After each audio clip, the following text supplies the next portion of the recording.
Okay, so sagutin po natin yung tanong kung bakit hindi sila makapag-GLoan or hindi daw ma-open yung GLoan.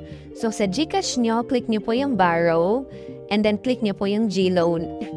Now, pag napunta po kayo sa main page ng GLoan, makikita nyo po dyan kung may offer na sa inyo. That means, pwede kayong mag-start or mag-avail ng loan nyo.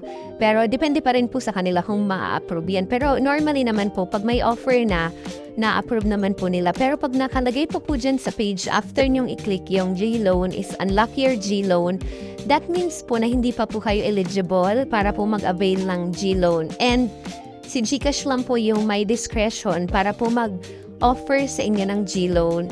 So, gamitin nyo lang po ng gamitin yung GCash, online transaction, paying bills. Kung nag-shopping kayo, gamitin nyo siya as payment method. Dapat may mga transactions or may pumapasok na pera sa inyo para makita ni GCash na ginagamit nyo talaga siya. Yung sa G-score naman po, I don't think masyado siyang mahalaga kasi yung akin po, nung ma-unlock siya is nasa 360 lang yung G-score ko. So, hindi ko po alam kung talagang nagbe-base sila sa G-score.